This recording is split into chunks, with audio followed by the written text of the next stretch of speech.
जब आप किसी कंपनी के फाइनेंशियल स्टेटमेंट्स देखते हैं तो शुरुआत में ये सब कुछ बहुत जटिल लग सकता है। संख्याओं की लंबी सूची, टेक्निकल टर्म्स और कॉम्प्लेक्स कैलकुलेशंस। लेकिन यहाँ एक बात है जो आपको जाननी चाहिए। ये फाइनेंशियल स्टेटमेंट्स वास्तव में बिजनेस की भाषा हैं। और जैसे ही आप इस भाषा को समझना शुरू करते हैं, आपके सामने एक पूरी नई दुनिया खुल जाती है। फाइनेंशियल स्टेटमेंट एनालिसिस सिर्फ अकाउंटेंट्स या फाइनेंस प्रोफेशनल्स के लिए नहीं है। ये हर उस व्यक्ति के लिए महत्वपूर्ण है जो बिजनेस में इन्वेस्ट करना चाहता है, लोन देना चाहता है या फिर अपनी कंपनी के परफॉर्मेंस को समझना चाहता है। आज के समय में जब मार्केट्स इतनी तेजी से बदल रहे हैं और एआई जैसी टेक्नोलॉजीज फाइनेंशियल एनालिसिस को ट्रांसफॉर्म कर रही हैं, ये स्किल और भी जरूरी हो गई है। तो चलिए शुरुआत करते हैं 3 मुख्य फाइनेंशियल स्टेटमेंट से। पहला है इनकम स्टेटमेंट, जो आपको बताता है कि कंपनी ने कितना रेवेन्यू जनरेट किया और कितना प्रॉफिट कमाया। ये एक स्पेसिफिक टाइम पीरियड का स्नैपशॉट है, जैसे कि क्वार्टरली या ईयरली परफॉर्मेंस। दूसरा है बैलेंस शीट, जो कंपनी की फाइनेंशियल पोजीशन को एक पर्टिकुलर डेट पर दिखाता है। उसके पास क्या एसेट्स हैं, क्या लायबिलिटीज हैं और शेयर होल्डर्स का कितना इक्विटी है। तीसरा है कैश फ्लो स्टेटमेंट, जो सबसे महत्वपूर्ण है क्योंकि ये एक्चुअल कैश मूवमेंट को ट्रैक करता है। अब यहाँ एक इंटरेस्टिंग बात है, आप प्रॉफिट देख सकते हैं इनकम स्टेटमेंट में, लेकिन कैश फ्लो स्टेटमेंट आपको बताता है कि वास्तव में कितना कैश कंपनी के पास आया या गया। ये डिफरेंस बहुत महत्वपूर्ण है क्योंकि एक कंपनी प्रॉफिटेबल हो सकती है पेपर पर, लेकिन कैश फ्लो प्रॉब्लम्स के कारण ट्रबल में हो सकती है। फाइनेंशियल एनालिसिस की रियल पावर आती है जब आप रेशियोज का यूज करना शुरू करते हैं। ये रेशियोज 4 मेन कैटेगरीज में डिवाइड होते हैं। प्रॉफिटेबिलिटी रेशियोज आपको बताते हैं कि कंपनी कितनी एफिशिएंटली प्रॉफिट जनरेट कर रही है, जैसे कि gross profit margin, operating margin और नेट प्रॉफिट मार्जिन। ये रेशियोज आपको ये समझने में हेल्प करते हैं कि कंपनी अपने रेवेन्यू का कितना हिस्सा एक्चुअल प्रॉफिट के रूप में रिटेन कर पा रही है। लिक्विडिटी रेशियोज जैसे कि करंट रेशियो और क्विक रेशियो कंपनी की शॉर्ट टर्म ऑब्लिगेशंस को मीट करने की एबिलिटी को मेजर करते हैं।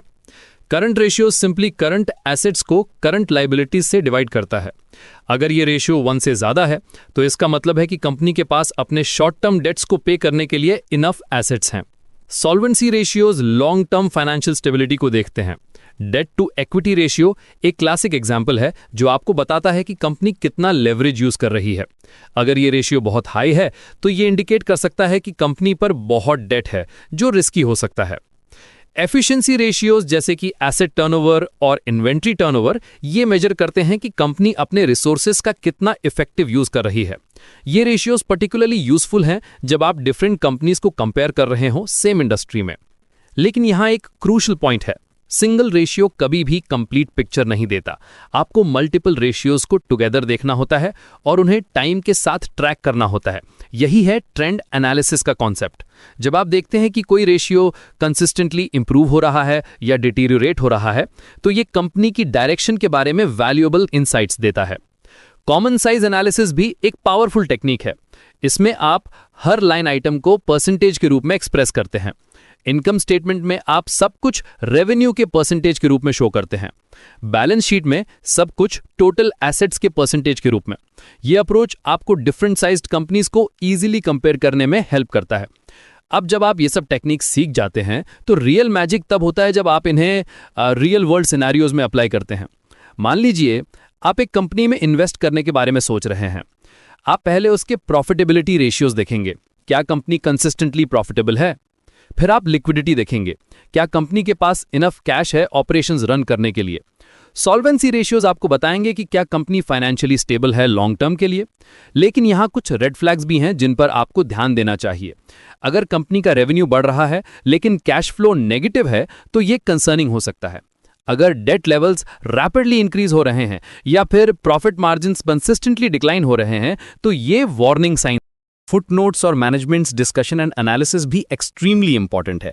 यहां पर आपको कॉन्टेक्स्ट मिलता है नंबर्स के बिहाइंड की स्टोरी का।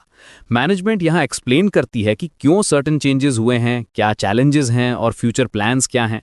आज के डिजिटल एज में एआई और मशीन लर्निंग फाइनेंशियल एनालिसिस को रेवोल्यूशनाइज कर रहे हैं।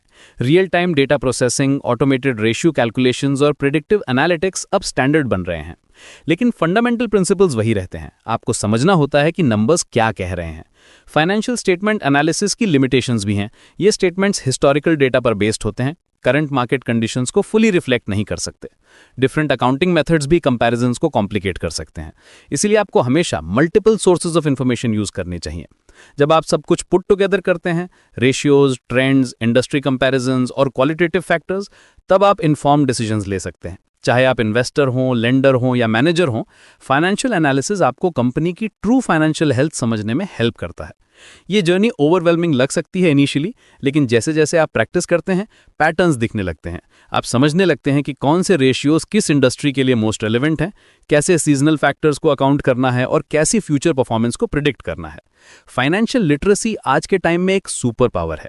जब आप फाइनेंशियल स्टेटमेंट्स को कॉन्फिडेंटली रीड और एनालाइज कर सकते हैं, तो आप बेटर इन्वेस्टमेंट डिसीजंस ले सकते हैं, बिजनेस अपॉर्चुनिटीज को आइडेंटिफाई कर सकते हैं और फाइनेंशियल रिस्क से बच सकते हैं। ये स्किल आपको पर्सनल फाइनेंस में भी हेल्प करती है। आप समझ सकते हैं कि कौन सी कंपनीज में इन्वेस्ट करना सेफ है, कौन से म्यूचुअल फंड्स अच्छे परफॉर्म कर रहे हैं। तो अगली बार जब आप कोई फाइनेंशियल स्टेटमेंट देखें तो घबराइए मत। रिमेंबर करिए कि ये नंबर्स एक स्टोरी टेल कर रहे हैं, कंपनी की परफॉर्मेंस की, मैनेजमेंट की एफिशिएंसी की और फ्यूचर प्रोस्पेक्ट्स की। आपका काम है इस स्टोरी को समझना और उसके बेसिस पे स्मार्ट डिसीजंस लेना। फाइनेंशियल स्टेटमेंट एनालिसिस सिर्फ नंबर्स क्रंचिंग नहीं है, ये बिजनेस इंटेलिजेंस है और ये आपको सक्सेसफुल इन्वेस्टर या बिजनेस प्रोफेशनल बनने में हेल्प कर सकती है।